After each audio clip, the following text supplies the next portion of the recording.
Cailleux-sur-Mer, ville fleurie, naturellement. Elle est riche de ces espaces pionniers entre terre et mer. Au nord, à la Molière, au sud, dans le Hable. Des cordons de galets sur lesquels pousse une végétation audacieuse et rare. Le très emblématique chou marin, le pavot cornu jaune ou l'armérie maritime. Ces espaces-là bénéficient de protection et concentrent toutes les attentions. Le galet, les bachans, les dunes et les Molières, c'est l'identité de Cailleux. Un jour d'août, nous voilà dans les jardins familiaux de Cailleux avec Jean-Jacques Minette et Thierry Werlé, responsables des espaces verts de la ville. Il y a des soleils là, mais qui sont hors terre, c'est hors terre. Hein. Ils sont pas grands. Et la bourrache, ça se mange ça? Ouais, la bourrache, ça attire les insectes aussi, la bourrache. Hein. Grâce à un fructueux partenariat entre la commune et l'association, cette parcelle fleurie a été installée au milieu des lopins cultivés.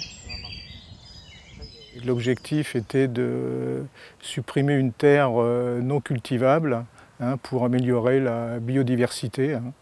Donc création d'insectes pour polliniser l'ensemble des jardins, augmenter le nombre d'insectes pour détruire les pucerons par exemple. La ville accompagne aussi régulièrement les jardiniers par l'entretien des allées entre chaque parcelle.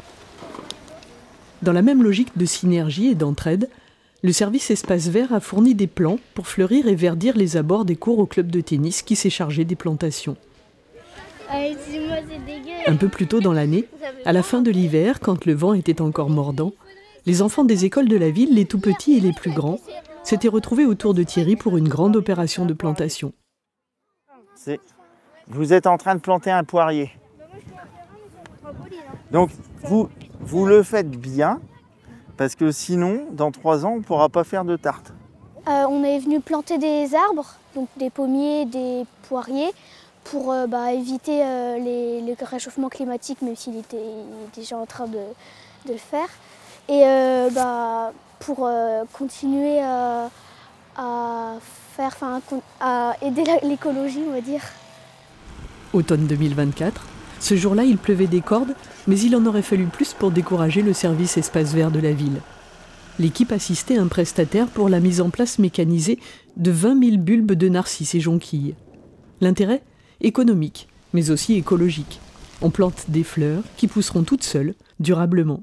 Une quinzaine d'années de floraison sans aucun entretien et des fleurs qui arrivent tôt en saison qui permettent de nourrir les premiers pollinisateurs. 400 mètres linéaires, 12 variétés de narcisses différentes pour 12 semaines de floraison au printemps. Et comme ça marche bien, la surface sera doublée l'an prochain. Ce petit coup de pouce à l'écologie ici, c'est tous les jours qu'il est mis en œuvre dans les pratiques courantes de la ville. Au fil des années, on a changé de méthode. Moins d'arrosage, plus de systèmes de réserve d'eau, plus de plantes vivaces, des espèces plus résistantes et mieux adaptées au climat particulier de Cailleux. Le petit plus inattendu, pour un fleurissement réussi, c'est qu'ici, on y met tout son cœur. Ah non, c'est mes fleurs, on touche pas à mes fleurs. C'est pas ma vie, ce serait quand même très exagéré, mais j'ai besoin de mes fleurs en fait. Je sais qu'en saison, je vais être en arrosage, je les soigne, Non, c'est un métier à temps plein, c'est peut-être pas une passion, mais un grand plaisir avant tout. Un plaisir partagé par les habitants. Le concours des maisons fleuries compte bon nombre de fidèles qui participent activement chaque année.